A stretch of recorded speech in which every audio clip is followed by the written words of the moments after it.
Inside Outer Limits is a regular feature on the Paranormal UK radio network.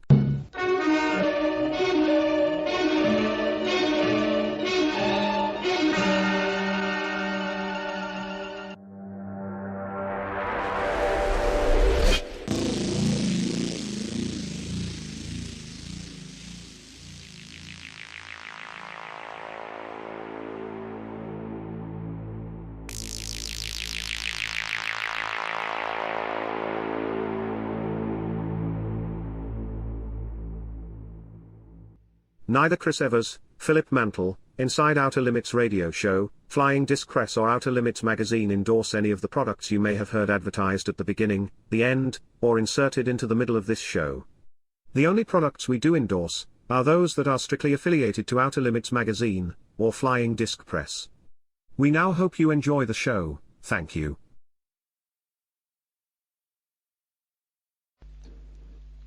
Hello everybody once more, welcome to another edition of the Inside Outer Limits radio show with myself, Chris Evers, and of course my regular co-host is UFO royalty, you know, it's the one and only Mr. Philip Mantle. Hello Philip. Good evening, Chris. How are you? I can't complain here in sunny Pontefract. Well, it's in sunny Hull today as well, so that's quite good. Yeah. So, let's get the obvious stuff out of the way straight away. Who's going to win the European Championship? Well, you know, being an England fan, it was actually the 1966 World Cup that got me interested in football in the first place. I was 8 years old at the time and remembered all the excitement, and that got me in. So I've followed England ever since then. For my sins, you know, seeing them get beaten along the way and not qualify for this. So surely it's our turn tomorrow. Surely it must be. Hopefully. My interest began in 1970. I knew England were the world champions in 1970, and obviously watched them in Mexico, and I think they got knocked out to Germany, didn't they? We lost to Germany in the quarterfinals. We were actually winning 2-0. Yeah. And we thought, right, we've got this cracked, you know. And they took Bobby Charlton off. Yeah. Save him for the semi-final. And of course, as far as the Germans were concerned, Bobby Charlton was the greatest player on the planet at the time. Yeah. Outside of Germany, of course, and it gave them that boost. And they went on to win 3-2 by two goals from Gerd Muller. And the rest is history. That kind of set the pattern for things to come, did that, I'm afraid. I've actually got a photograph somewhere of me and Bobby Charlton, because when he was a football manager, I can't remember the team now who he managed back in the 70s, but I was at the local Boothery Park, which is the home of Hull City at the time, and he's walking out, and I'm stood in the crowd, and I just tap him on the shoulder with my hand, and some photographer grabbed my picture of me doing that, which was in the local paper here called the Hull Daily Mail, and I had no idea until somebody pointed it out to me. Yeah, well, I just keep my fingers crossed. I shall be watching the match on Sunday, and I'll take a win of any description. So as simple as that. Yeah, well, we're recording this on the Saturday, which is the 10th of July, and obviously this doesn't go up until the Wednesday, which is a few days away. So we'll hopefully we'll know that we've won by this time. Well, sorry, not this time. Tomorrow night, but a couple of hours after this, you know. But we've actually got a football fan we're talking to today, haven't we, Phil? We have. I mean, you know, Neil's been in this business for quite some time. I mean, he's an author. He's written a couple of dozen books. Script writer as well for screen, stage and radio. A comedy writer and a journalist. He's covered a wide variety of subjects, including sports, current affairs and music. I know Neil's a big music fan. But of course, UFOs and the paranormal have been, you know, a centerpiece of a lot of what Neil's written about. So, good evening, Neil Nixon. Well, welcome. Hello, Chris. Hello, Phil. UFO royalty. I'm not worthy, but I'll give it a go. Oh dear. It Incidentally, Chris, Bobby Charlton would have been managing Preston North End, I think. That was it. Yes. I couldn't remember the name. That my excuse is I'm getting into my 60s now, but you tend to just remember what happened yesterday as you get older. He was a great footballer, and he was not, by common consent, he was not a patch on his big brother when it came to football management. No, I'd have to agree with that. For me, I'm also a Manchester United fan, and for me, I know Georgie Best was a fantastic player, but he shone bright for a short period of time. But for me, it was always Bobby Charlton. I always thought, and he's been a great ambassador for the club and for football in general. And I just hope for people of his generation and everyone that's followed England ever since then, we can get a win tomorrow night. And I mean, for me, beating the Germans, you couldn't get any better than that. Anything after that was a bonus. But I'm greedy now. I want the win on Sunday. I was just too young. I knew we'd won the World Cup, but I was too young to have any understanding of what it meant. So I'm with you, Chris, that the first major tournament that I was kind of old enough to follow was the 1970 one. I mean, they blamed Peter Bonetti for our defeat, didn't they? Yes, they did. But it was a strange thing because they were getting on the bus going to the match, and Sir Ralph tapped Peter Bonetti on the shoulder and said, "You're playing," and that's on the way to the match. Wow. Not a way to prepare for a World Cup quarter-final by any means. I think what's his face, Gordon Banks, have been taken poorly or something of that nature. Yeah. But there you go. Yeah, that's history. That's history.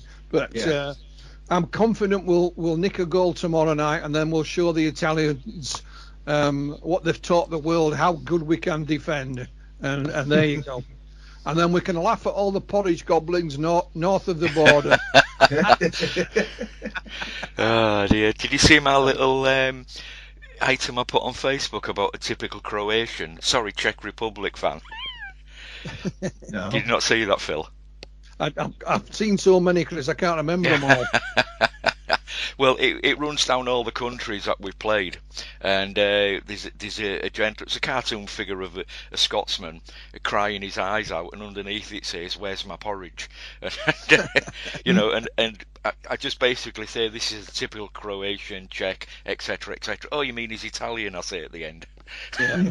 So anyway, sorry, Malcolm. Yeah, I sent Malcolm Robinson something just in case he wanted to stick it up on his world as seen by.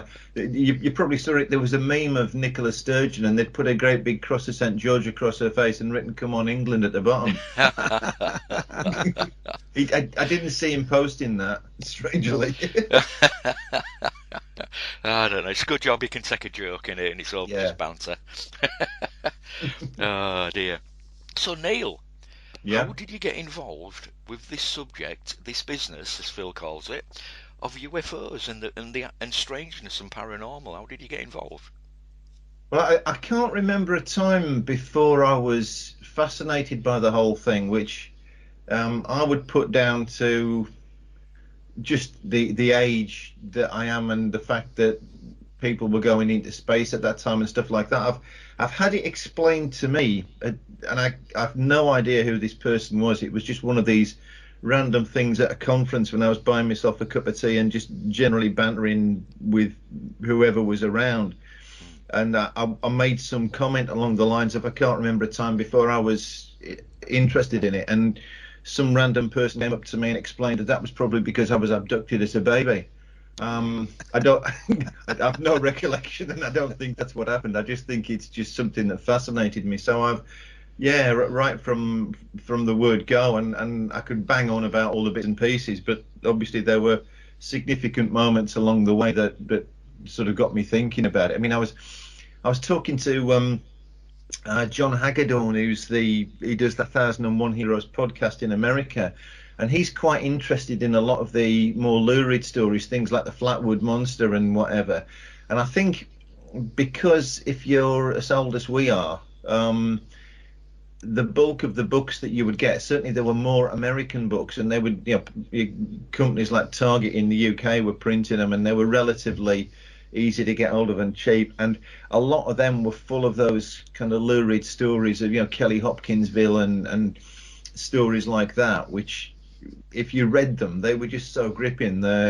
You had to believe that people were having some kind of strange experience, and that certainly drove a lot of what made me think about it. And then quite early on in the proceedings, I read Flying Saucers Have Landed, which is I think it's widely misunderstood as a book. The first bit of that, the Desmond Leslie bit, is amazing because it's just it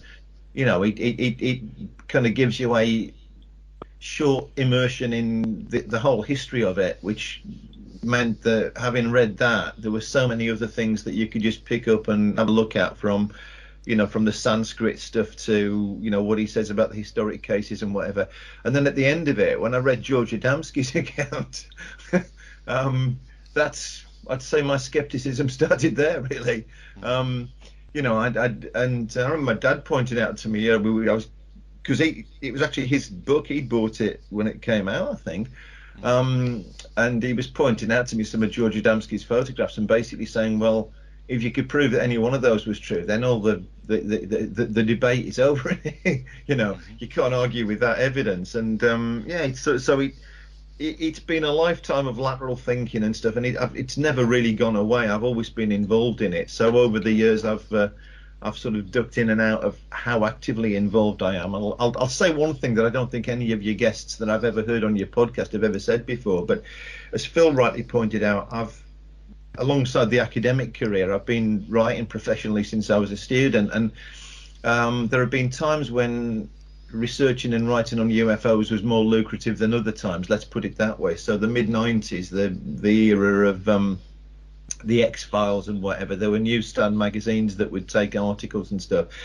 Latterly, it's gone to the internet, where there's no shortage of content, but there's a hell of a lot of shortage of people paying you money to write for it. So I kind of ducked out of it. I've kept it hugely kept involved in reading up on things and sort of getting all the kind of latest books and whatever all the time. But it was always a to-do when I finally packed up the academic career. It was always a to-do to get back to it and start doing talks and start doing things that I really enjoyed. So I've always been there. It's just I've not always been as visible, just to do with really what opportunities were there to write about it and get paid.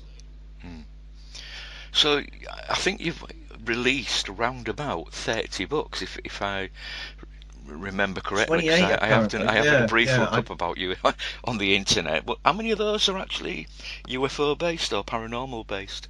Well, in terms of the ones I've written and edited, only 3. But then the 28 books that I have to keep counting. I didn't know how many books I'd done, because it gets complicated, doesn't it, to do with ISBNs and whether. So, for example, the first novel, I only count it once, but it actually got a Spanish edition which has a totally separate ISBN and a different title. And the Spanish title is totally different to the English title.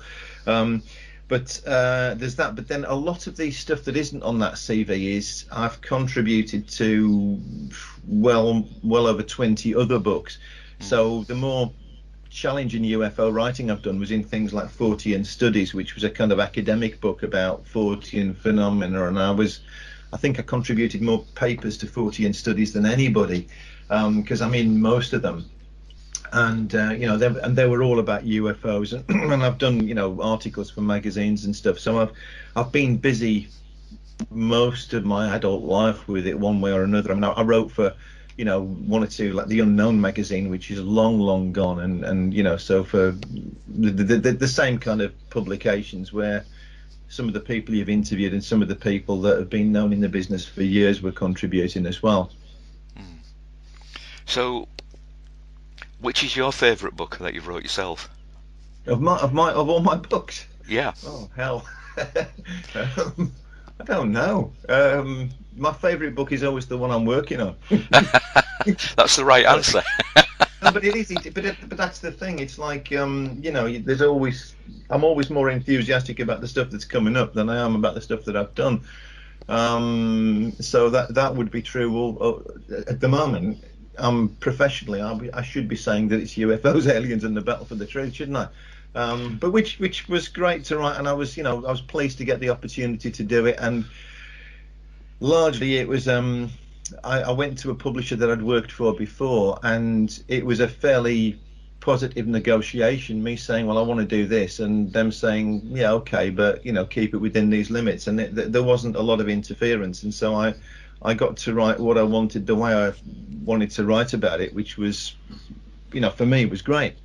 Well, let's just tell everyone, Neil, in case they missed that, but UFOs, aliens, and the battle for the truth. That's your new book that's out now. Give us.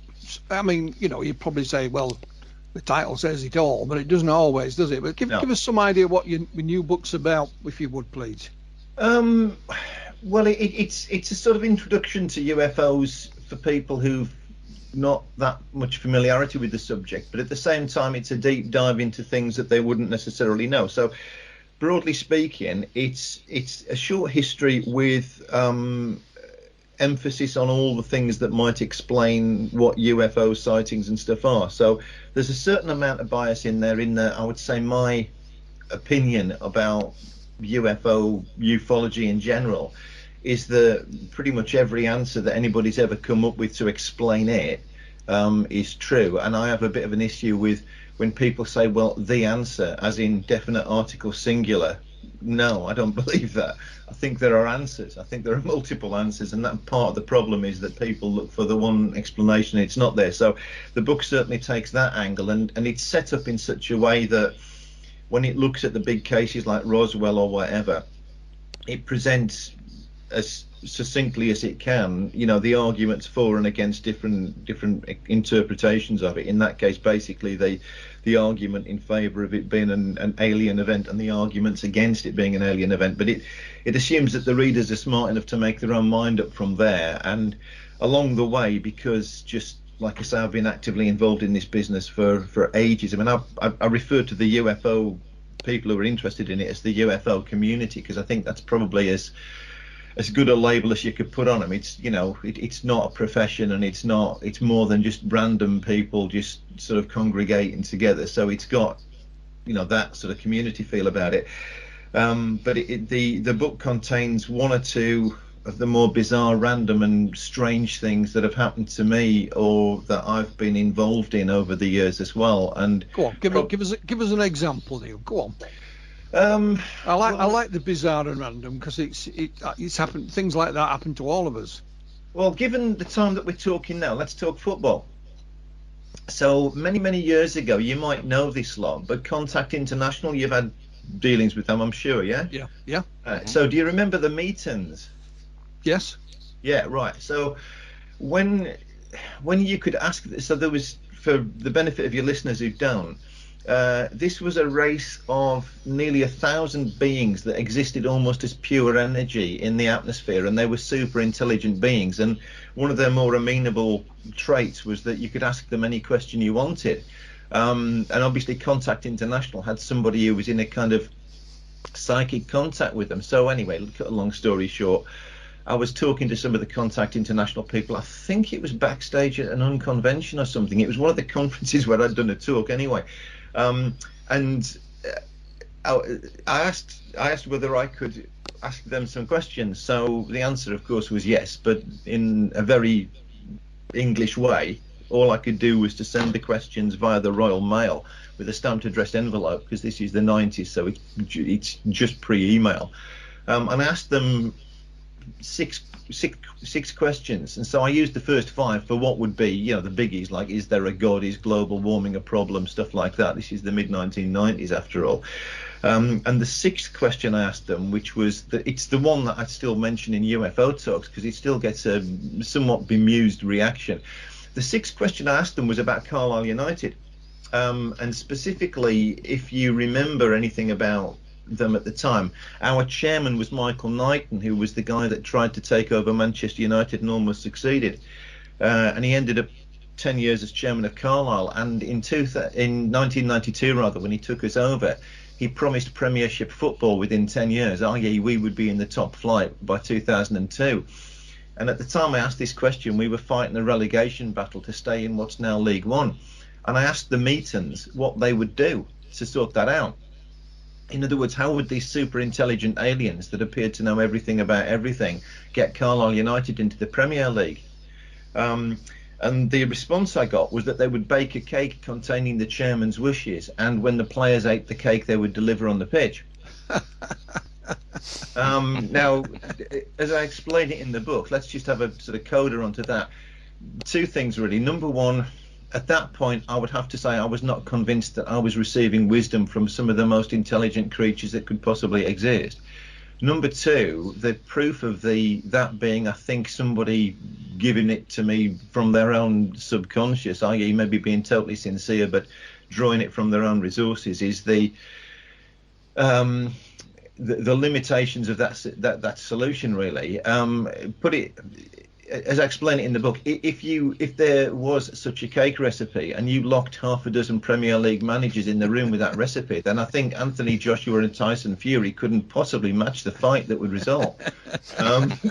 So, I mean, that was a little cul-de-sac of stuff that, something I just got involved in, and that's one thing I'm not being facetious at all. It's one thing I've really valued about ufology and the UFO community over the years, that I used to love it when I did the bigger conferences like the Unconventions and stuff, that you just 9 o'clock on a Saturday morning, if you were going through the door, you had to park any notion of what was normal, and then the rest of the world could just look after itself for a weekend. And for me, that's just wonderful, and it's something that I've always liked about it, and I've always thought that was better at live events than it ever was. The internet is a little bit different in that regard, but I always used to love that about the live events, and so I've sought out some of those experiences over the years, and I've gone, and I mean, it's mentioned in the book, I spent a very agreeable afternoon chanting Buddhist mantras up Holdstone Down in Devon with the Aetherius Society once, for example, which was also quite insightful. And I know people have a problem with their cosmology, but you won't meet. I don't share the kind of conspiratorial views of them at all. You won't meet a nicer bunch of people. And whilst I would have a problem taking on board all their belief systems and actually doing that for real. I was chatting on the way down the hill with a dentist, and with all due respect, that's a very well-regarded professional person who spent 7 years at uni learning their craft. And if I'd managed to persuade them that what they believed was wrong, I probably wouldn't have done them any favours, would I?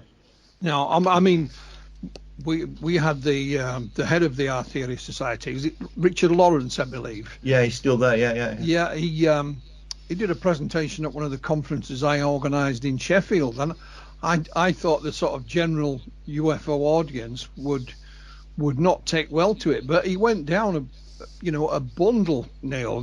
Whatever, I didn't listen to his presentation, I was busy, but whatever he said, he went down with great guns.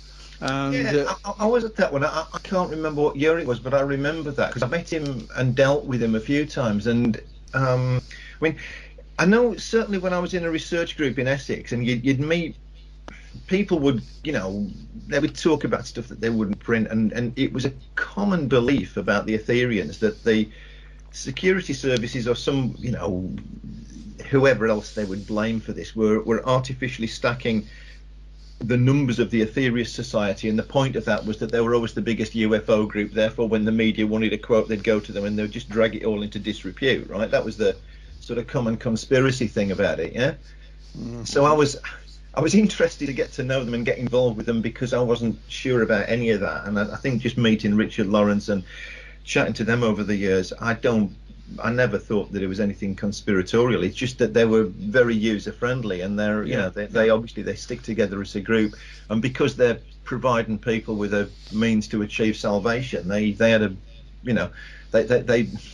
they basically had a chance to stay together, and they were much less likely to fracture than say little research groups that were setting up all over the place. Yeah, well, going back to football for just a second, you're obviously a Carlisle United fan.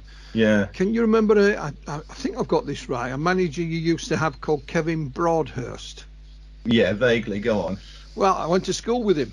Oh right, he wasn't the main. He was on the coaching staff. Yeah, he played at Birmingham. Yeah. He played with Trevor Francis. He lived down our street, he Kevin, a very good player. But it's funny you should mention Carlisle United. This is nothing to do with UFO, so I do apologise. But I used to work in a factory many years back, and one of the lads there, a long time ago, he played for Halifax Town, and they were going to play Carlisle United. And so they were on the bus going up. I don't think there was a main motorway there, and they stopped off somewhere for breakfast. And he told me in the story, he says, as we're getting off the bus, the manager is giving him a shilling to go and buy their breakfast. And he said, and when you get back on, I want the change. So they had to buy the breakfast and give him what was left. And they were actually on the way to play Carlisle United. And he told me lots of funny stories, about the old footballing days. But sorry to interrupt on that. But no, I mean, my dealings with Richard Lawrence and the Aetherius Society have always been pleasant and polite, which is not what you can say with what you might consider the mainstream ufology. But there you go. But that's a big thing for me. One area that I've had a real interest in is the extent to which what people experience from UFOs and what they experience from religion actually overlaps. So, I've got one or two pet theories which are left out of the book simply because it's me banging on sometimes and I can't prove things. And it's, obviously most of my working life I was an academic, so the whole business of building arguments and trying to stack them up and actually sort of prove your point is sort of, it's almost like hardwired these days. But one thing about the Aetherians, and particularly them actually, that's occurred to me is about how these groups develop and how they survive. So I was talking to Dave Clark about this earlier this year because I finally got round to reading When Prophecy Fails. I don't know, have you ever read that book? No. So it's a social science investigation from an American university in the mid-1950s, and names and stuff are disguised, but it's not that hard these days to find out who was really who. But the gist of it is that some American academics had wanted to investigate the kind of flying saucer cults and all these related things for a while, and an opportunity just dropped into their lap. And they investigate this group that believe that basically the end of the world is coming and UFOs will save the faithful, right?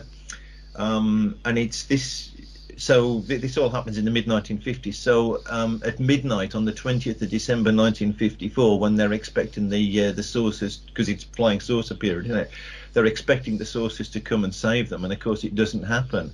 And what they don't realise at that point is that they've been infiltrated by a bunch of sociologists who are watching it all happen anyway. In fact, it's these days you wouldn't get it past as an academic investigation because the ethics of the whole thing are just really questionable, and it's not a very big group anyway. So the fact that they've got 5 researchers in there, they're a significant part of the group.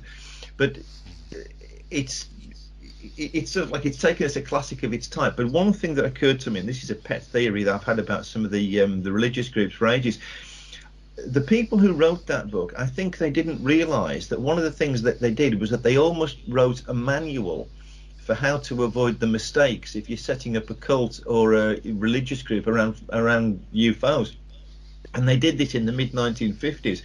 And it's interesting that if you were being totally cynical about the Aetherius Society, you would say that the great thing about them is that they did everything that group in When Prophecy Fails did, but they also avoided all the big mistakes.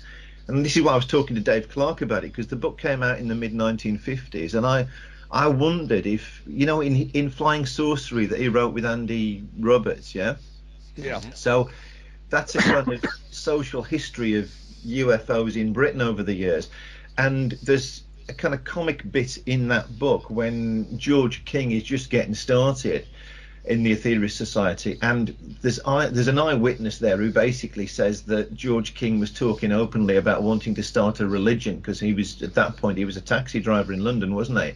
And certainly in the early days, it's a little bit comedic to say the least. So there's a mention in Patrick Moore's book, Do You Speak Venusian, that when the Aetherius Society first went public, and George King was channeling the Master Aetherius on a stage in front of an audience, and he basically said that the Master Aetherius would answer any question and understood everything about what was going on Earth. And Patrick Moore was in the audience, and he asked him a question in Norwegian, which he spoke. And George King couldn't answer it. He had to so despite the fact that the Master Aetherius understood everything, he couldn't speak Norwegian.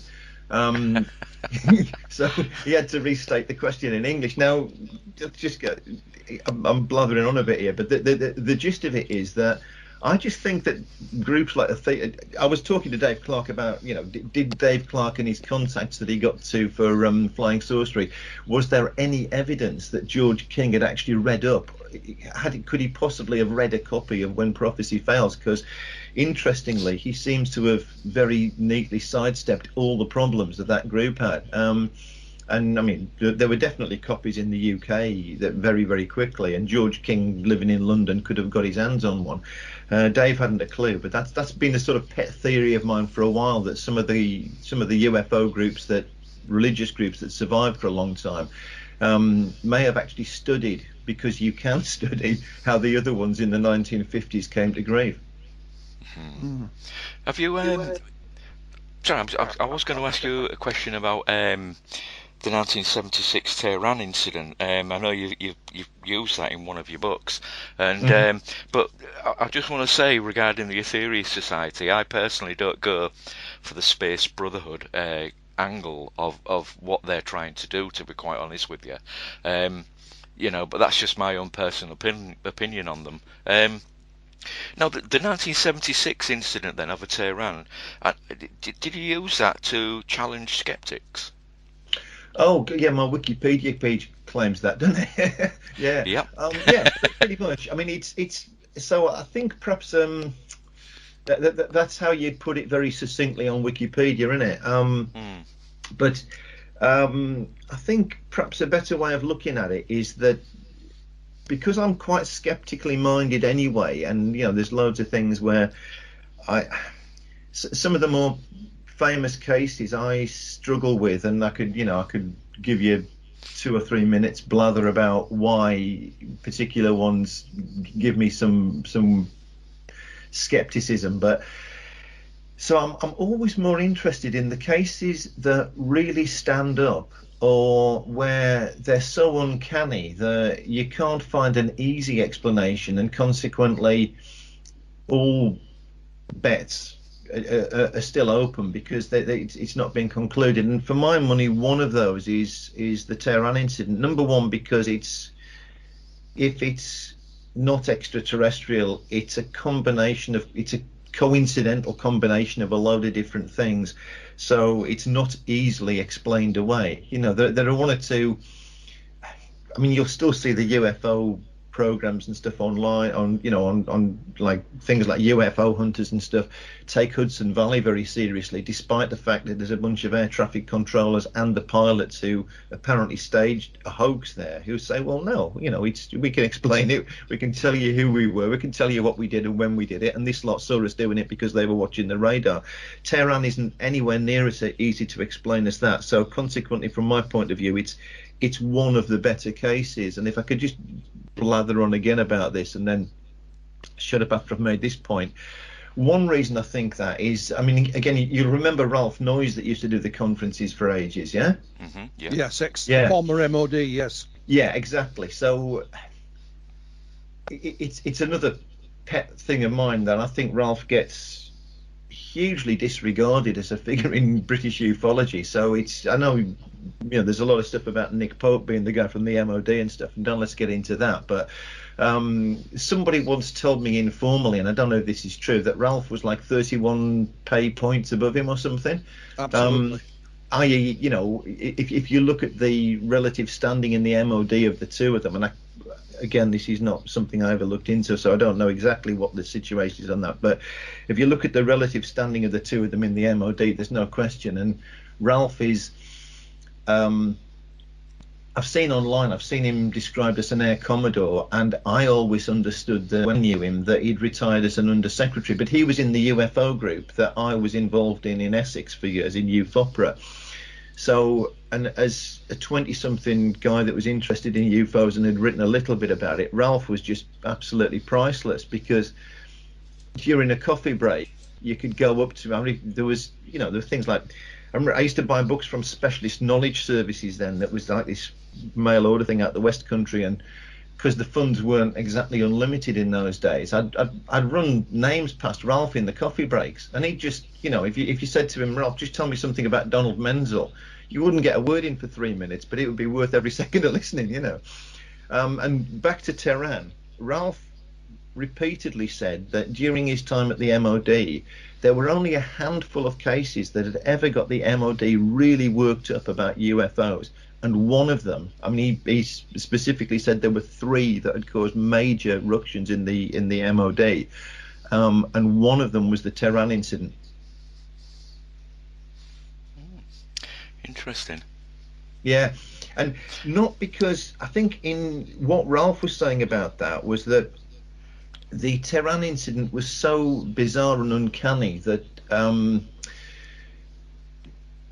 for a lot of that time, the people responding to it, i.e. the Iranians, who were, of course, in those days, in 1976, they were our allies, weren't they, under the Shah? Yeah. So we had a hotline to, this information, that they were just completely befuddled by what was facing them, and they hadn't a clue what to do about it. And I think the MOD's view of that was that they didn't know how to explain it either, but their concern was that it could have, if it actually had been an enemy attack, i.e., an attack by an unfriendly nation on an ally of NATO, effectively, then they dealt with it very, very badly. Yeah. For those who are not aware, just outline the incident itself, Neil. There'll be those that are not aware of it, I'm sure. Okay, right. So it was the main military air base in Iran was in Tehran, and it was basically, it's just like an offshoot of the main civilian airport as well. And there was it's a complicated incident, but there was a huge UFO was sighted, 2 fighter jets, one after the other. So the first one was dispatched long before the second one were dispatched to deal with it. And when these jets were airborne, a small object detached itself from a larger object. So very, very quickly, without any warning and without them really knowing what it was that they were dealing with, it looked like they were being attacked by, I mean, not exactly a fighter, but something hostile that had come from a much larger object. And then, depending on which account of it you believe, one or both of the jets got a radar lock on the target, and because they were absolutely just unable to understand what it was they were dealing with, but it seemed to be behaving in a hostile way, they were authorized to engage it, i.e. to shoot it down.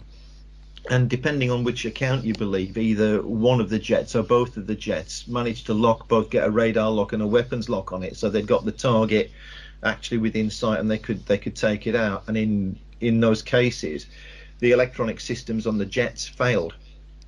So consequently, it appeared that whatever it was they were engaging had managed to do something to disable them without actually attacking them. And then around the same time as this, another object was observed landing in the desert, in a very, very remote part of the Iranian desert. So because of the situation they were in, the fighters didn't appear able to shoot the thing down. They eventually were brought back to base, and one of them had a very, very tricky landing because the pilot's night vision, in terms of, because he'd been confronted by something so bright, his night vision had gone. So he took, I think it was 3 attempts before they literally had to guide him in, because he was struggling to see the instrument panel on the jet. The following day, because they knew more or less where this object had come down in the desert, the following day there was a military team went out to the desert to try and find some trace of this object, which they didn't, but they found eyewitnesses who'd seen it land. So in this particular incident, you've got sightings from the ground, including some civilians who were not part of the main incident, but had reported something landing in the desert. You've got 2 military pilots who saw things they couldn't explain in the sky, which seem to be under intelligent control, and you've got the airborne radars and also the ground radar tracking it. So it's a truly perplexing case. Yeah, it's not. It's like you said. It's not one that you can easily dismiss to the out tree, is it? No, and it's not. And I know people like Philip Klass have run it down to the point where they're saying, well, actually, what you've got to understand is, and this is true, by the way, what Philip Klass said, that it was the first proper night engagement for that Iranian Air Force, and he describes the Iranian Air Force almost like a kind of it's like a boys' club, basically. It's a very Western-looking country at this point. So it's the sons of the rich that get to be Air Force pilots. But there are so many uncanny things about that incident. It's very, very difficult to dismiss it as one thing. I mean, you can break it down and potentially it's a sighting of a planet, and it's other things that are misunderstood, including fireballs and whatever. But because it's so complicated, it doesn't break down easily. Yeah. Well, coming to the military, and there's something only happened a few weeks ago, the so-called Pentagon Report that's hit the headlines. Have you got any thoughts on that at all, Neil? I mean, it's the one item on everybody's lips at the moment.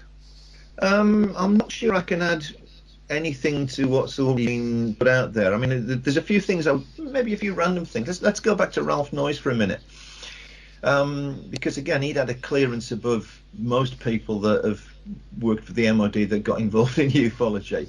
And Ralph was saying years ago, he would privately tell anybody that, as far as he was aware, that the MOD knew two things. First of all, that there was genuine phenomena there to be investigated. Secondly, that there was no conclusive proof that any of it was extraterrestrial. So on the various podcasts I talked to just before that Pentagon report came out, I actually made that point and said that I thought the Pentagon report would say exactly the same thing, which is what it did. Yeah, I mean, me and Chris discussed it, and again, I think that's pretty much what we said.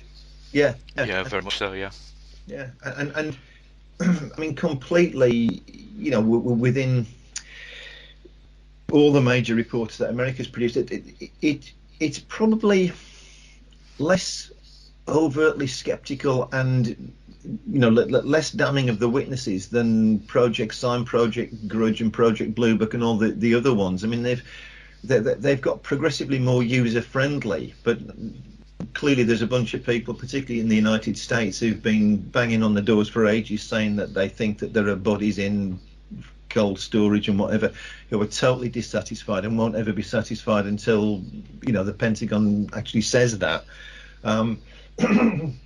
So it was what I expected, really, and so some of the, let's be fair, some of the footage that you see from the cameras in the fighter jets and stuff like that looks hugely spectacular when you see it.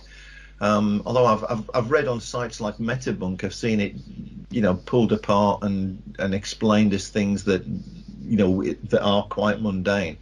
But apart from that, it's just pretty much what I expected, and it's only 9 pages anyway. It's not exactly comprehensive, is it? No, preliminary.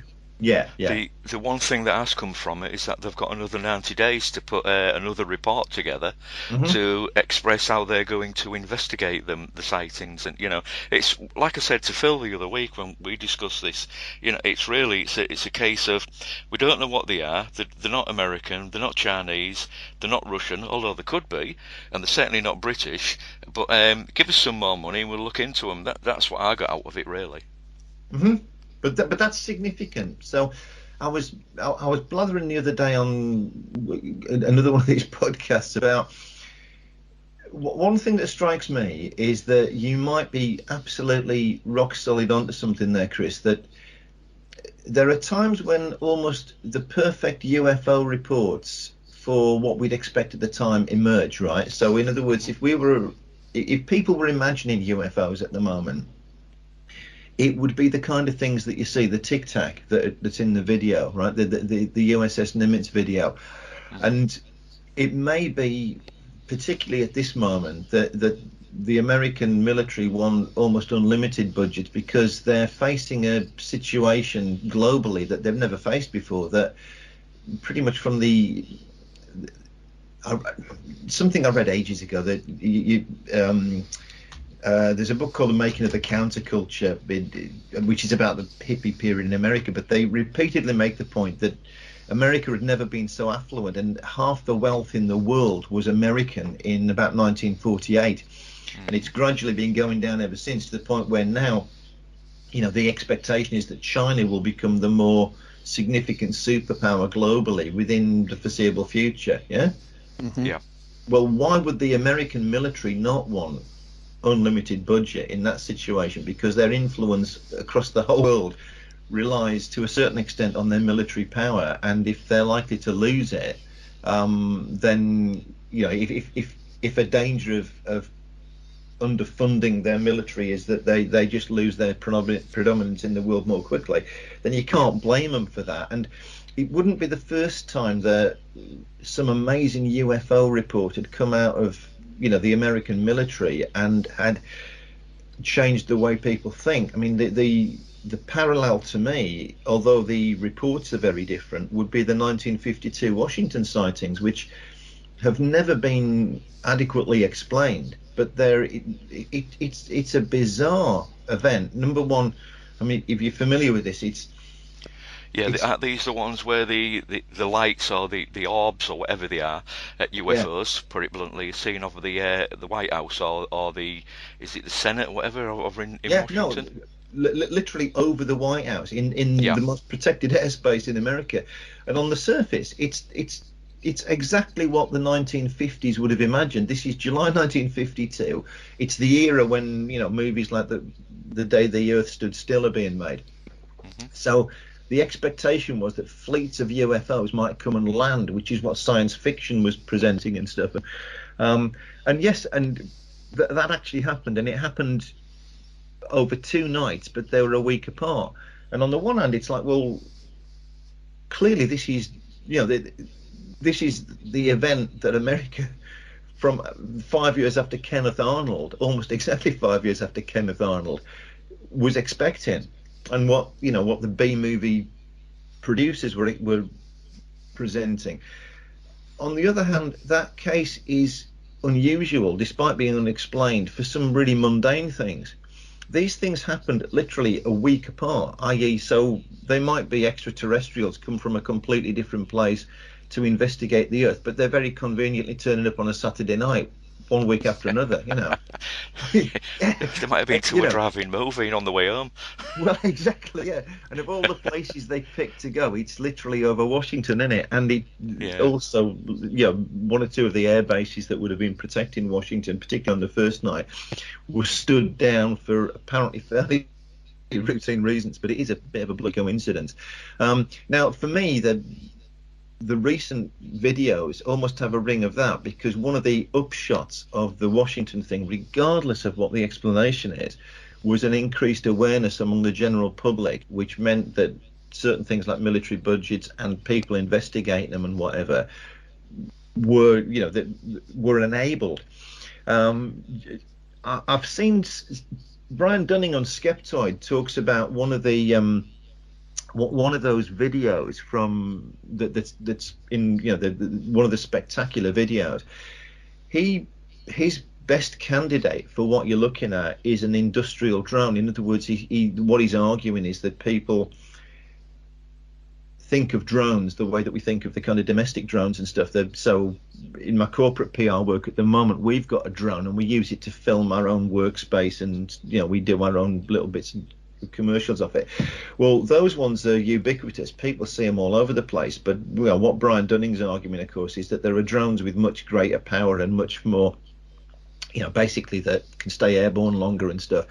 And he openly speculating in one of the Skeptoid episodes fairly recently that maybe they use that just as obviously if you use those against pilots and the pilots don't know what they're seeing, that it's their own hardware, the same military, then they react accordingly. But the result in video means that if you're then going to argue for more budget to just detect these things in general, you're probably pushing at a bit more of an open door.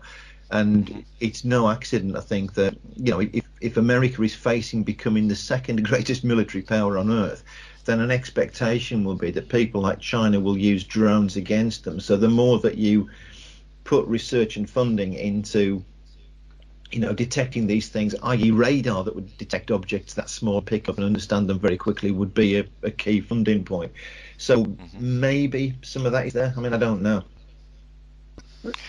Okay, now going back to your book, where can we get it from? All the usual places. Okay. I don't know how many shops have got it in. The truth is, whatever I say in answer to that, the world and his dog will buy it from Amazon, won't they? Absolutely. Yeah, but it is. If you're running blind express, well, obviously Amazon or much less without them, you wouldn't sell in what? 60, Well, you wouldn't say anything. You know, in current situations, all the bookshops are being closed. Well, exactly. And my publisher, it's Oldcastle Books are actually publishing it, so you can buy it directly from them. And if you do that, you're doing them and me a big favour. But you know, talking to them privately, you know, even they would admit that exactly the same as you said, Phil. That you know, the publishing industry has been very reliant on Amazon. And I mean, it's funny that the lockdown, some of my old books started selling again. So and it's for no other reason. I think that people had more time to read and went back to get them, and you know, possibly had looked at them years ago and thought, "Oh, bugger that, I'm too busy." And so I can't knock it myself, but you'll get it in all the usual places. So your book actually covers. Sorry, Phil, go on. No, you're all right. Carry on. So I was just going to say that your book covers a short history of the strangest encounters. And it's a little bit blunt at times, and it looks at the truly bizarre. So give us some of the strangest and truly bizarre encounters that you discuss in the book. Well, let me give you 3 of these. So yeah, that's fine. Joe Simonton, in the United States, let's not get into the whole gist of this, but a farmer in rural United States in 1961 apparently encountered a UFO, and without going into all the bits and pieces about it, it's the crew were humanoid but weren't described as greys, because if you go back to the early 1960s, the range of aliens that people were describing was a hell of a lot more. It was more like a menagerie than you get at the moment, wasn't it? Yeah. And so he had things with these aliens briefly, and amongst other things, one thing he was given was a pancake or some pancakes. You know, because I mean, obviously aliens have just happened to have the griddle on when they were hovering over his farm, didn't they? But it's a case I've always loved, and of course the point is that this case, it matters in ufology for a couple of reasons, but one of them because it genuinely produced some physical evidence, because he had the pancakes, which when analysed were completely normal Earth pancakes, albeit not very exciting ones. And that one's in there, which we'll come back to in a second. I mean, I think one of the best British cases ever, and actually when I was promoting the book on 1 or 2 interviews and stuff, the publishers got me to do a top 10 of British cases. I put the Alfred Burr-2 case well up in there. Who was if people are unfamiliar with that, Alfred Burr-2 was a 77-year-old pensioner, ex-military guy who'd had quite an exciting life and had been in 1 or 2 places that people of a nervous disposition wouldn't have wanted to find themselves, including hunting wild animals and stuff. And he was fishing by a canal bank in Aldershot in the early 1980s, 1983. And saw a UFO land, and a couple of beings came from the UFO and basically shepherded him towards the UFO. When he got on board it, they disappeared, but a disembodied voice asked him a question, asked him how old he was, and he pointed out he was coming up to his 78th birthday, at which point he was told he was too old and infirm for their purposes, and as you do, he walked back and started fishing again and watched the UFO take off. Now, I've always found that a really fascinating case. It's actually I think it first came to sort of really high profile in one of Timothy, in Above Top Secret, Timothy Good's book. And he was I mean, some people claim it as a hoax, but it was totally out of character with him. He didn't live that much longer, but his wife went on for a while insisting that he was totally sincere and that really happened to him. And I mean, you know, you'll know as well that you meet the most ordinary people who do the most extraordinary things, and they're absolutely sincere. And Alfred Bird too was clearly one of those. I'll tell you another story, which is there's a twist in the tail on this one. This is something that actually happened to me, and again, it's in the book. When the X-Files was massive in the UK, I'd done BBC. I'd done a local radio thing talking about UFOs, and a journalist from the Kent Messenger, which was the local paper for most of Kent, had heard me, and he rang me up, and he wanted me to go to the Kent Messenger's headquarters at Larkfield and just talk to him about UFOs, because this guy Justin Williams had been given the job at the KM of producing a book, you know, Kent's X-Files, basically, to produce it in the paper and then write a book about it. So he just wanted to pick me brains about what I knew, and we spent half an hour at either side of his desk just swapping stories, things that I knew that he was unaware of, and stuff that he knew that, you know, he was some of which I was unaware of. And he reminded me of a place called Dargle Cottage, which had just been mentioned in a book that I'd read. I won't bore you with the whole story, but Dargle Cottage is it's a bizarre little case. The cottage is near Tenterton in Kent, and there were a couple called the Verneys, who were a couple of pensioners who claimed all sorts of strange electronic phenomena were blighting their lives. And if there was any truth to it, it was to do with electronic experiments in a military bunker nearby. And I mean, the correspondence is interesting because apart from anything else, they wrote to Margaret Thatcher and had an absolute load off at her. But I'd never written anything about it, and I was doing the odd article for those newsstand magazines at the time. So I thought, well, I'll go and do that, because I wasn't treading on Justin's toes. He was only writing for the Kent Messenger. So the following Saturday, I was down there, and it just so happened my youngest was about 3 and a bit at this point, and my wife was away on it was the annual big psychotherapy conference, so she was away at that. And I took the young un down for a day on the steam railway, and then he fell asleep in the car, so it was perfect. I just had the camera in the car, so I whipped round to Dargle Cottage because I basically knew the story, so I just wanted to get some photographs to back it all up. So I ran up this bank and got a picture of where the bunker was, or as close as you're allowed to get to it without trespassing. And this is on a really tiny little country road in Kent, and a Vauxhall Astra came around the corner with a young couple in it. And they just looked wrong for the area. You know, they got almost like business sort of suits and stuff on, and, you know, quite fashionably dressed, but not dressed for the countryside. A bit Mulder and Scully like, basically. And they pulled over on the side of the road and just looked at me, and I thought, that's, you know, what's your problem, mate? Got in the car and drove away, and they followed me. And again, keeping a long story short, I pulled into a lay-by to let them pass, and gave them, you know, just pulled up in this lay-by really sharp without any warning, and they went past, and we ended up doing the same thing to each other a few times, which ended with them reversing out of a farm road onto the main road, at which point I was frankly cacking myself, because the last thing I'd expected was the MI5 or whoever the hell it was, but there was clearly a car chase on, and it was a frightening experience, to say the least, because I'd got my 3.5-year-old asleep in the back of the car, and it was so bloody surreal that I can tell you exactly what the date was, or I can Google it, because I think it was 16th of April 1996. And the reason I know that is because the radio went crazy as well. I was listening to the football stuff on there, and Alex Ferguson was busy explaining that they just lost from Manchester United, had just lost because they were wearing the wrong colour shirts. You may remember that, Phil, yeah? I do indeed, yes. Yeah, they're just at Southampton. So the world had literally gone crazy, you know. I mean, it was just... And I came back, I was ahead, and I wasn't going to risk anything more with that car chase stuff, because it was, like I say, it was getting silly. They'd come reasonably close to causing an accident with their last manoeuvre.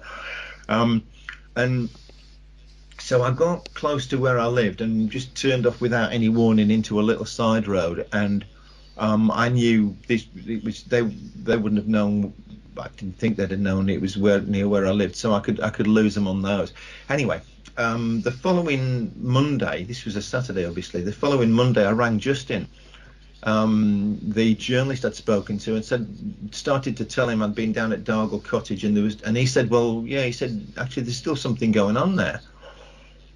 And I thought, oh, hell, I've just, so, like, I didn't want to stumble into this kind of thing. And I started telling him what happened to me, and he just cut me off, and he went, "You bastard!" And I'm like, "What did I do?" And he said, "Well, that was me in that car." Seriously, and we'd sat 3-4 feet apart for a half an hour, and it was that, to me, it's one of the. At the time, it was terrifying. Breaking it down later on, it's one of the most useful things that ever happened to me as a UFO investigator, because just in a nice split on the Wednesday, basically agreeing that we were a pair of skeptics, and we'd use all our rational thinking and stuff. On the Saturday, neither of us thought we were looking at the other one. He was bricking it too, because all his reality checks had told him that he'd stumbled into MI5 or something as well, and he was trying to figure out who was chasing him. Now, I'd got his car number, but I knew somebody who could have found it out eventually, but it was going to take some favours. Just in being a journalist, had discovered something that had absolutely terrified him, because he'd done the car number that I was driving, and he realised it was the car belonged to the Kent Motor Pool, and it was a 200 series Rover, about a little more than a year old. And what he knew was that was, for secret surveillance, that was the go-to car in 1996 in Kent, because you could park it anywhere without it looking conspicuous. In reality, it was the lease car that my wife had for a job at Kent County Council at the time, and he'd spotted 2 security passes in the window, which he thought was a bit more security than the car would have, which is true, because I used to park it at my academic job when she wasn't using it. So it went to, that car spent part of the week in Springfield in Kent, and part of the week, where I was working. And he had not spotted that there was a child seat in the back, which would be a bit unusual, wouldn't it? Yeah. And I mean, I talk about it in the book, and I mean, the punchline in the book, if you like, is that, and I've heard this from lots of people, I mean, well, you two have as well, haven't you, that, somebody will say to you, "Oh, well, I went to the landing site and there were people behaving very strangely." I mean, I know it happened years ago, but there's still stuff going on there, right? And it, the way I'm explaining it in the book is, well, what if you went to Ground Zero in Rendlesham Forest, and you found a Land Rover parked in the forest, and somebody was in in like a boiler suit, was carrying something from the ground to the Land Rover, you'd never think you were looking at hydrogeologists, would you? You'd assume it was. So, and you see what you want to see, and that particular incident with the journalist it taught me that, if nothing else. Yeah, well, it's amazing as well, Neil, how many people believe, for example, that David Clarke and Andy Roberts are MI5 disinformation agents. Oh, yeah, and Andy particularly, he looks the part, doesn't he? Well, he looks like a serial killer to me, and I've known him for decades, and David, but they'll both tell you they work for MI5 rather than MI5. You know what I mean? Yeah. And, well, if Andy Roberts is a government agent, he knows more about the You must be a man in black than Neil. Alive. Sorry? So you must be a man in black if they work for the government. Absolutely. But, on the odd occasion I used to meet him. I mean, he did a couple of the 14 times on conventions when I was blathering on those ones. And I know they took us out for a curry after that, and we just bloody ditch UFOs and talk music. Well, what he doesn't know about the Grateful Dead isn't worth knowing, is it? Not correct.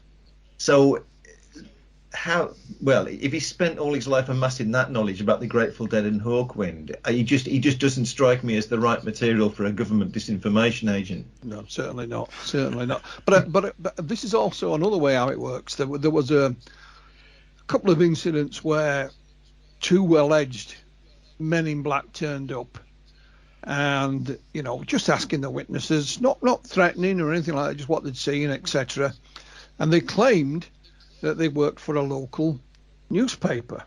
And of course, when the witness, they gave their names, when the witness rang the newspaper and said, "Do these people work for you?" Of course, they didn't. Well, no, they didn't. I knew them. They were part of the Yorkshire UFO Society, and they used to turn up dressed very smartly, and say we're freelance. That was the word they used to forget, and we worked for the Yorkshire Evening Post. And it was, I won't mention no names, but of course that's then how the mythology comes in and belief systems, and that had a visit from the Men in Black. Well, I'm afraid they hadn't. They had a visit from two colleagues of mine who told me about it later.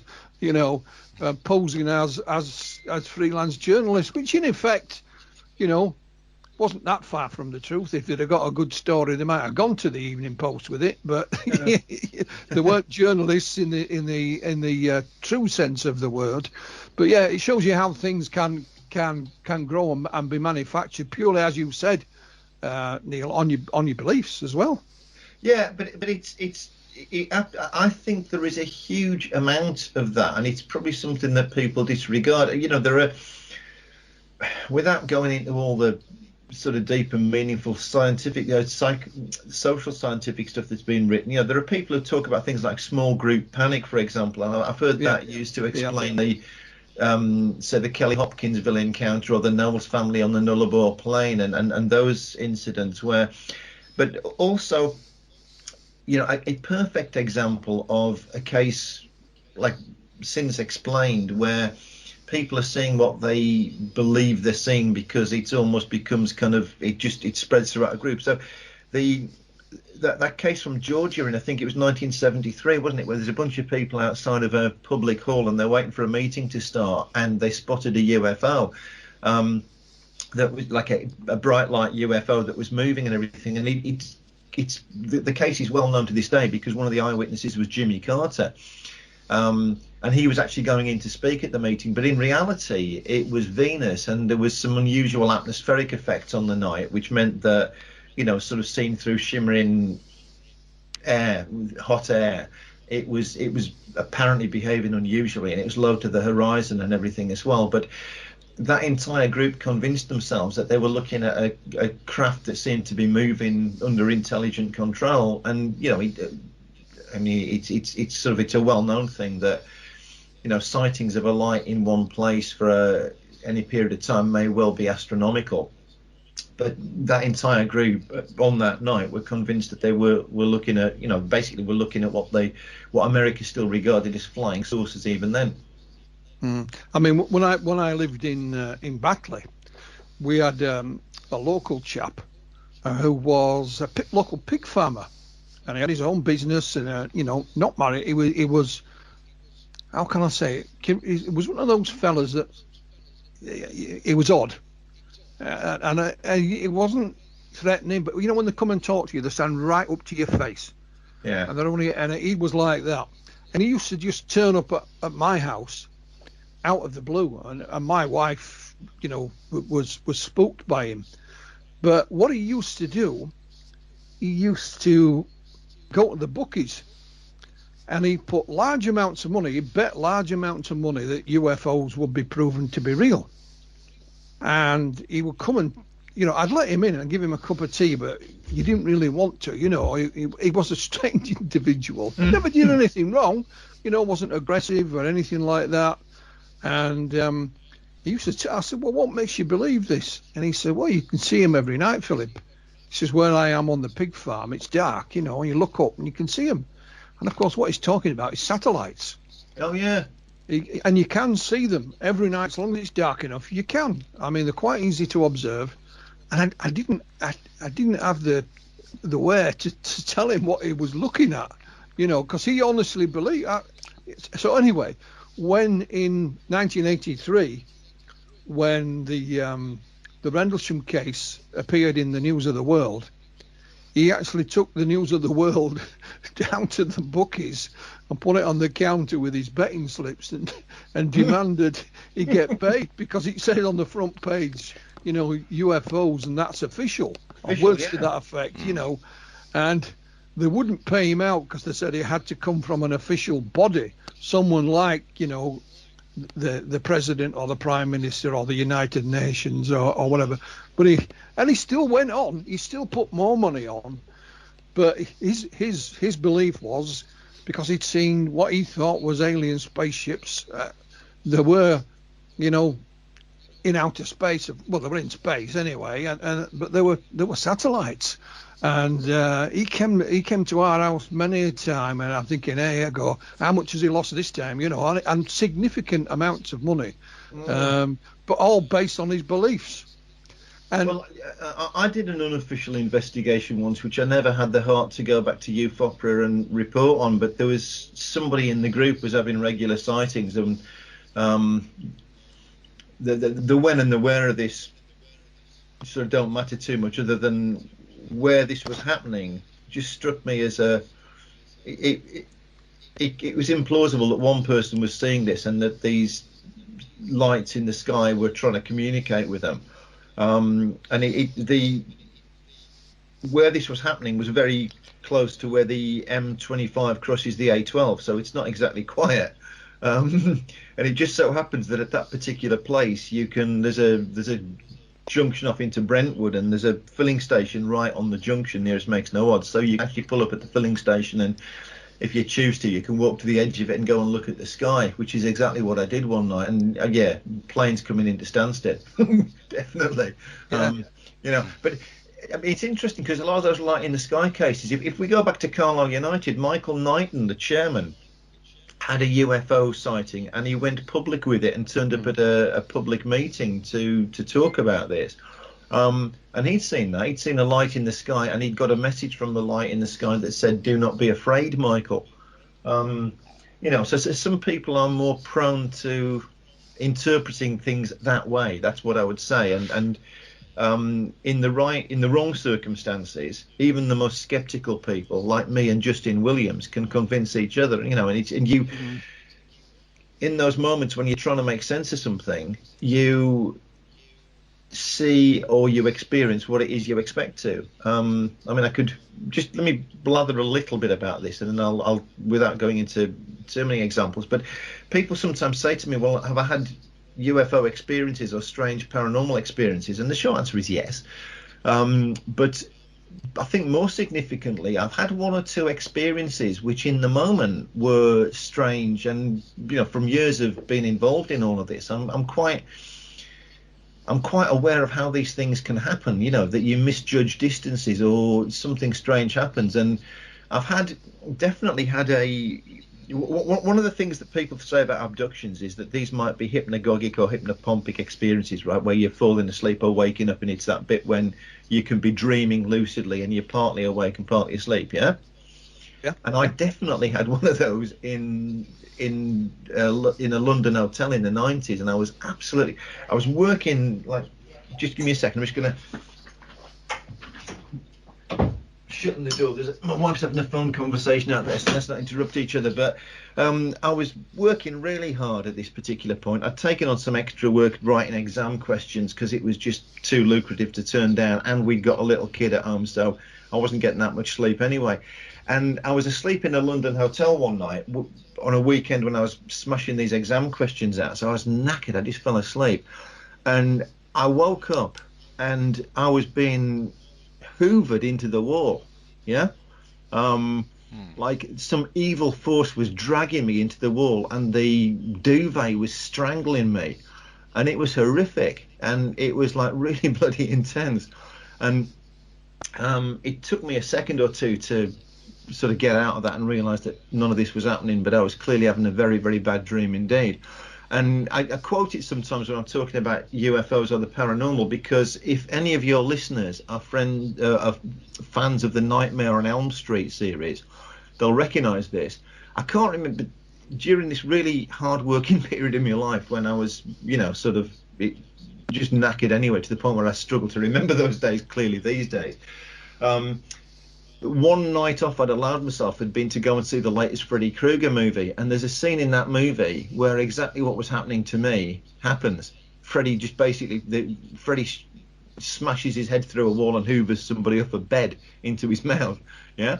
And it's interesting. I mean, that I actually had, you know, I just created that whole scenario for myself, and it was, you know, in the moment it was absolutely completely intense. So, you know, your senses do those kind of things to you, and I'm sure some people describe very intense personal experiences. and it's just stuff that's coming from their subconscious, and they're just making sense of it in that particular moment the way they expect it to happen. So I thought you was going to tell us then, Neil, that the Greys turned up wearing a red and black striped jumper with a fedora hat. Yeah. I mean, I had, I've been ill for 20 plus years, Neil. I have heart problems. I had a heart attack in 1999, and I had heart failure in 2009, and then in 2016 I had an attack of what they call arrhythmia, where your heart goes really fast. During that, I had a near-death experience, although I didn't actually die. But as a result of the last illness, I had some psychological illnesses, and I would wake up in the night, and we've got, in the bedroom, we've got photographs and pictures on the wall. They would absolutely terrify me. Yeah. Only for a brief moment, not for a long period. And I would go back to sleep, but I'm almost trying to sleep with one eye open, even though I'd realised what had happened. And in the end, I got my wife to take the pictures down off the wall, so I couldn't see them. And even my dressing gown hanging on the back of the door used to scare the living daylights out of me. So they've all gone, but it was peculiar. Even though you knew nothing was happening, it still scared the living daylights out of you for a short period of time. Yeah, and I totally get that, Phil. Yeah, and it's. I mean, I'm sure you're the same as me, that because of your interest in UFOs and the paranormal over the years, there's a moment when you're in that experience and it just is what it is. Your senses are scrambled, and then that whole critical bit of you slowly comes together, and you think, right, I can just about understand this. And I've had the similar things for different reasons. I used to, when I was more kind of involved in quite hard athletic stuff in the 1980s, I remember after one particular grueling event, I came out the shower, and it was almost like a portal had opened up on the floor, like into a different dimension, and all it was me, my knackered body, just, obviously my brain was not functioning, and I was literally looking at my own the running gear I had on in there and the creases in it, and they just seemed to be creating a kind of swirl pattern right down into the ground, and, like of sugar. Yeah, but it was, and actually all I needed to do was sit down and take a few breaths, and yeah, probably I can't remember what I did after that. Well, I don't know what I did. I just went to sleep. but and I've been sort of looking out for these things more at the moment while I've been blathering about the book and everything about how people misperceive things. So I know a couple of things happened to me recently where I saw a strange white object in the sky over Sheerness, over the Isle of Sheppey not that long ago. And it was actually quite uncanny. It was just this tiny thing that didn't resemble anything else. It wasn't a plane moving, because sometimes you get that thing where you've got a high-flying plane and the sun's hitting it, and if you're walking in a certain direction, it looks like the plane isn't moving, right? And it wasn't that, and it wasn't sort of any other thing, obviously. And I looked again, and it had gone, and I googled it afterwards, and almost certainly it was a seagull. And there was very weird. It was like a few weeks ago when there was this weird thing where, because it had been quite a cold late spring, when that really hot weather came on, just looking at googling the weather information, there'd been very strong updrafts off the land, and the sea was still quite cold, so the air wasn't behaving the way that it normally does in late May. And just speaking to somebody who knows about this stuff, quite literally the birds were hovering higher than they did because the updraft was stronger. Yeah, I was talking to somebody who reckoned they knew a bit about this, and said, oh yeah, actually, the seagulls over Sheppey were actually higher than you'd think. So almost certainly I'd seen that. And I know another thing that often UFO reports, people are seeing sort of strange lights, and it's one thing that people have investigated this for years now, is that it's very difficult to judge the distances. If you're looking at something in the air and you've got no thing between you and that, you've really got you make your brain makes sense of the distance, and it interprets it, but it may well be completely wrong. And I had a weird experience the other day. I wish I could have filmed this. I got the camera and I got my phone out, and it just bloody thing cleared off, and I was just actually literally going to film it as a bit of evidence I could have used in talks and stuff. We get old vintage planes come over where I live quite a bit, Spitfires in particular, and I heard one of these engines, and I looked up, and it was like a Spitfire was coming straight towards me from quite a distance away. And they don't. I mean, they fly a different pattern up the middle of Kent, so they don't actually come in that direction. And I was looking at this thing coming towards me for a minute until it struck me what I was actually looking at. It was a mosquito, literally a mosquito insect that was hovering in my garden. And it was just because I'd expected to see the plane. I just saw this little black speck. And my brain was saying that's an aircraft, right? Because I'm hearing the engine. So when they've got quite distinctive engines, these World War II planes. So when you hear them locally, you just tend to pick the engine noise out. So it's going to be one of those. But I'd just seen it, and so I'd turned the Mosquito into a World War II aircraft, basically, in my brain. And if I could have filmed it, it would have been a really good thing I could have used in sort of talking and stuff, because you'd have seen the little black dot coming towards you, and you'd have heard the Spitfire engine, Mm-hmm. And I mean, that happens all the time. People do that all the time, yeah? Yeah, I mean, that's a good tip for investigators as well. Neil, I can't remember many years back, before I was married, a guy who didn't live that far from us said he'd seen this domed object in his, from his back garden, and he said he'd seen it a couple of times. And although he only lived a couple of miles away, I couldn't actually get there to see him at the time because I was working. And so I sent him what we used to do, standard UFO report form with a stamped addressed envelope, and within no time he'd filled it all in and done me a beautiful picture of this domed object. And so I phoned him back and I said, if you see this thing again, because he said he'd seen it a couple of times, I said, I don't care what time of day or night it is, call me and I will get in the car and I'll come straight away. And lo and behold, about 2:00 one morning, he rang me. So I did that. I jumped out of bed. Like I say, it was only a couple of miles away, and he was an educated man. He still was a property developer. And I said, you've seen it again? He says, yeah. And he took me out into his back garden, and he said, there it is. And I knew exactly what it was. It was Jupiter. And I said, well, you are actually seeing something that is extraterrestrial, but it's a planet. But it's just a big, bright light. And I got his report form. And the thing being, of course, I was fortunate that I could get to him, because he lived close by. Had he lived at the other end of the country, we would have gone on the information that he provided on the report form. And, of course, he'd drawn this fantastic domed object. So I explained everything to him, and he wasn't particularly perturbed. But as I walked back through his house, back through the living room, I noticed on his coffee table was a UFO book. And I said, do you read a lot of them? He said, no, it's the first one I've ever read. So it looked to me that he got his first UFO book and has read it, and then has gone out in his back garden and looked in the sky, and lo and behold, what is sat there, and the area where he lived, there was no light pollution as well, and he sees this big beautiful object in the sky. Of course, it was the planet Venus. So there's a tip there for investigators from both you and I think, Neil. Absolutely, yeah. Yeah. So, what are you working on now? Is there anything new that's in your files that's going to manifest in a talk or an article or another book? I'm working on one or two things. It's what I was saying to Chris earlier on. My favourite book is the one I'm writing at the moment.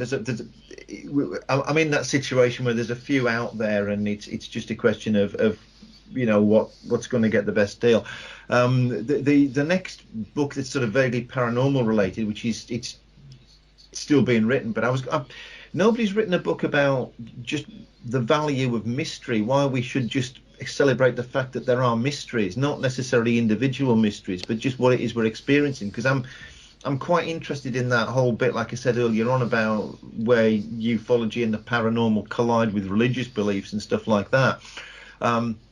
So I'm working on something on that. The talks, well, I've got 3 talks up on SpeakerNet at the moment, which are, now that the world is gradually getting back to something like normal, I'm getting bookings on them.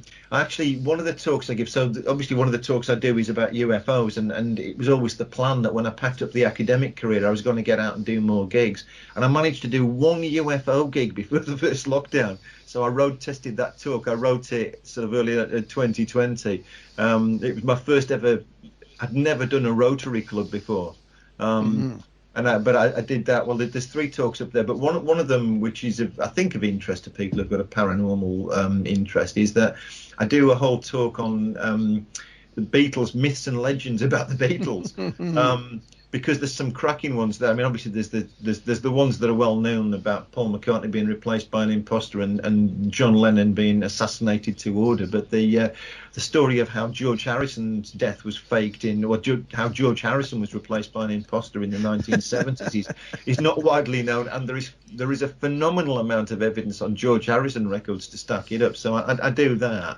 Just to interrupt, have you seen the movie Yesterday? Oh no, I haven't. I taped it the other night because it was. Sorry, you don't tape anything anymore, do you? But it was on the BBC, wasn't it? So I actually showing you rich, Neil. He's still got his Betamax in the house.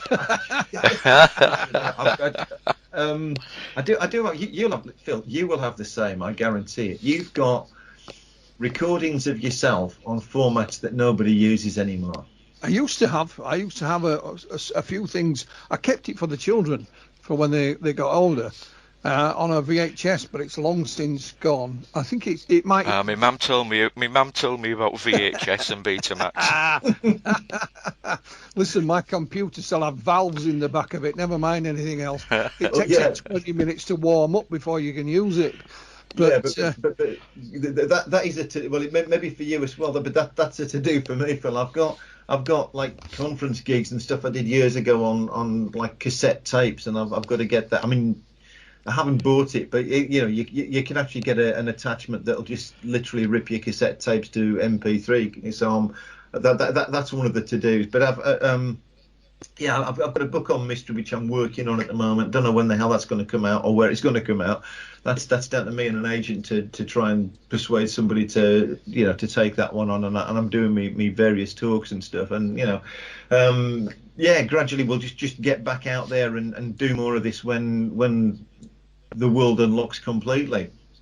So we're coming to a just before we go on a bit further, Phil. I have actually got, Neil. I think it's in the first issue of OLM, an article about Paul McCartney and his so-called death, which I'll email over you a PDF copy of that. You can download it. Okay, thank you for that. I've got. I mean, I did do a book on that whole thing.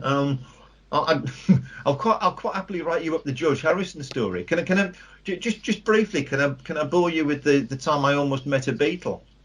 Go on. Yeah. So this is absolutely true. In the mid-1970s, there was briefly a story about the fact that George Harrison's death George Harrison had been replaced by an imposter, and it was, if you look into it, it was somebody who had written a letter to a newspaper in New York claiming all of this and citing some evidence, right? And I just remembered it, and I wrote it up for a magazine called Dodge, which was a short-lived British magazine that was halfway between Viz Comic and Private Eye in the 1990s. And I randomly got a call at work from Channel 4, an office in Channel 4, because this is when Jonathan Ross was just starting his talk shows, asking me if I would go on to the Jonathan Ross show on Channel 4 as it then was. And what I'd actually written it up because it's a cracking, it's absolute rubbish, but it's very entertaining rubbish. And I had enough of a look into it that I'd found loads of evidence on the albums supporting the fact that he was actually telling you this, on the record. So I was up for doing it and everything. And then they pointed out to me that what they wanted me to do was to come on and just keep a straight face and tell this story. And apparently without me knowing, but they warned me about this, what was going to happen was that the real George Harrison was going to walk out behind me and deny that he was dead. And the whole thing was that this was just after he just toured Japan with Eric Clapton's band, and it was the only the second tour he'd ever done as a solo artist. And there were plans at that point for him to tour Europe. So he was going to say, not only am I not dead, but actually I'm going to be playing some dates across Europe. But it all went pear-shaped because in the end he decided not to do that. He never did tour again. But I wrote that I would quite happily give you a short. I mean, if does Outer Limits still want to cover that kind of stuff? Yeah, sure. The Outer Limits magazine covers everything paranormal, really. Yeah. But because I have my own special interest in the UFO side of everything, I tend to concentrate on that. But anything paranormal can go in the mag, and I'd greatly receive it. You know, if you want it to go in the next issue, which is August the 1st, okay. If you've already got it wrote up, get it to me by July the 21st. I will happily do you something on that, because of all the great Beatle myths. It's wonderful, A, because it's the least known, and B, because it's in my humble opinion, it's nonsense, which is why I'm asking you whether it would go in there, because I'll write you a fairly sceptical picture. No, it's fine. But it is the most entertaining nonsense. The second you start, the point is that he's about, like with the MI5 chasing me across Kent.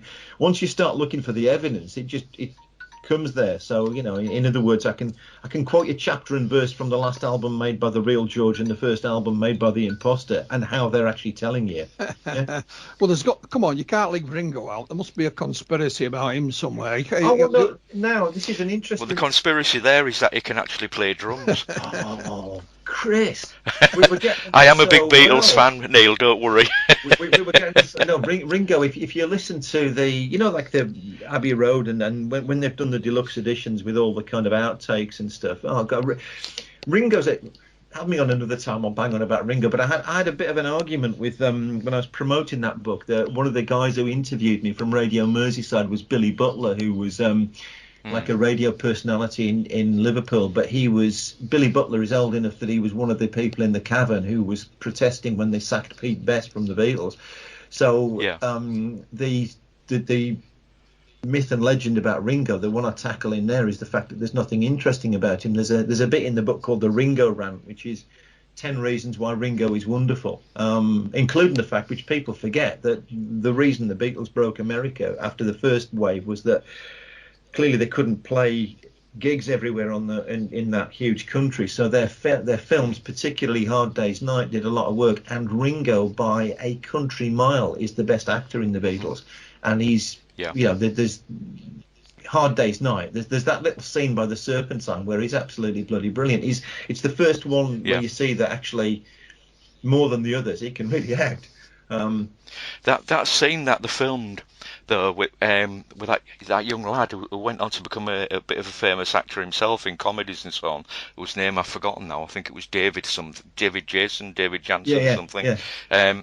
He went on to appear in, I think it was Get Some In the 1970s, I think, as I think it was an RAF-based comedy. But I think Ringo had been out the night before, hadn't he? And he'd had a heavy session drinking, and that's why he acted the way that he did, apparently. Yeah, exactly. It is, but also he's no mean actor. I mean, he's never really taken it seriously enough to prove that point. But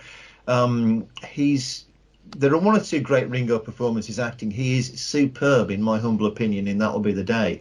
And there's one or two other movies where he's just going through the motions, and it didn't help his acting career that he was a functioning alcoholic for some of those movies as well. So he's drunk throughout Caveman, isn't he? Which is but anyway, that's in there, and also in that book is the misguided belief that the Beatles never split up and kept on working through the 70s, but recorded under assumed names.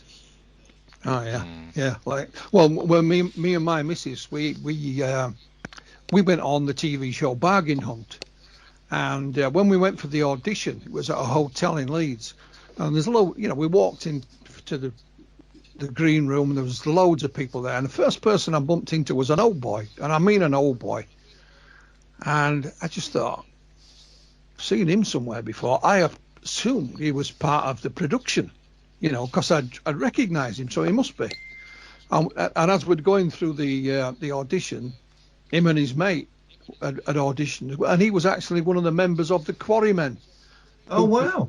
Yeah, and that's why I'd seen him before, because he'd been on a number of documentaries. His friend who was with him was a tour guide around Liverpool, did the Beatles tour, to the various places. But I can't remember his name, but he was an old boy, and he was, and he showed some photographs as well. That was his claim to fame. He was in the Quarrymen with John Lennon. So, oh wow, there you go. Yeah. Excellent. It's a small world, isn't it? It is a small world. Yeah.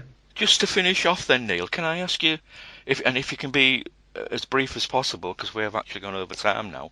Have we? Have I? The drama that you wrote, Mr. Lennon, is that about John? Yeah. All right. Okay, that's brief. Okay. Brief, but give you it's an alternative history. So it's basically it's 1999, but for backstory reasons that are explained in the whole thing, the Beatles never made it. So we meet John Lennon as the millennium's coming to an end, and the world and his dog are saying about what were the best things that happened in the 20th century. Like it's beyond all question that the greatest band ever was the Beach Boys, and so John Lennon is doing his nut and saying he could have been better than all of them. And so that's basically the gist of the drama. Yeah, I actually sold that as a film script, but it never got made, which is a shame, because it would have been, and obviously it wasn't a bad script if I say so myself, but it's the nature of scripts that they often get, that there are 90% of all the scripts that ever get optioned never get made. But the problem with that one in particular is that the longer time goes on, the harder it would be to make, because it's set in 1999, so sourcing everything from the right cars to the right telephones gets more expensive as time goes on, so it'll never get made now. It worked on radio really well. Well, Neil, we could talk all night, I'm sure. I have no doubt about that, but we time's up, I'm afraid. No, great. I really appreciate that. The fact that I didn't even notice it till you pointed it out proves we were having a good time, I think. Yeah. So just one last thing. UFOs, aliens, and the battle for the truth. Where's the best place to get it? Amazon? Well, the easiest place to get it is Amazon. The best place to get it is your local bookshop. Like you would say with Flying Disc Press, Phil, if people order them in from bookshops, the bookshops will start stocking them, and that wouldn't be a bad thing if you care about ufology. Yeah, I agree entirely. Neil Nixon, from me and Chris, thank you very much for your time. Thank you very much indeed. Thank you for having me. Much appreciated. Very interesting, Neil. Thank you. Yeah, cheers, Chris. Cheers, Phil. Thank you very much for that. Inside Outer Limits is a regular feature on the Paranormal UK radio network.